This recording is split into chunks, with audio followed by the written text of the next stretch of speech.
તો પશ્ચિમ બંગાળના મુખ્યમંત્રી તરીકે શુભેન્દુ અધિકારીના શપથ ગ્રહણને લઈ અને અશોક ચૌધરીએ પ્રતિક્રિયા આપી। અશોક ચૌધરીએ શુભેન્દુ અધિકારીને મહેનતુ અને જમીનથી જોડાયેલા નેતા તરીકે વર્ણવ્યા અને કહ્યું કે તેમના નેતૃત્વમાં બંગાળમાં પરિવર્તન આવશે।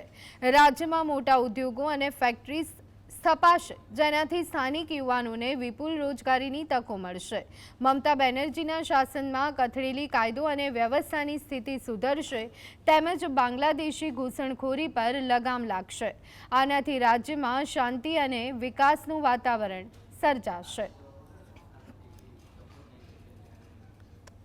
મહેનતુ વ્યક્તિત્વ છે, જમીનથી જોડાયેલા નેતા છે અને સામાન્ય લોકોની જે તકલીફ છે એ એમને ખૂબ બધી ખબર છે। એટલા માટે એ ખૂબ સારું શાસન પશ્ચિમ બંગાળને આપી શકશે અને જે આખા દેશની લાગણી અને ભાવના છે કે બંગાળની અંદર પણ મોટા મોટા ઉદ્યોગો આવે, મોટા ફેક્ટરીઓ આવે, એના કારણે સ્થાનિક લોકોને રોજગાર મળે।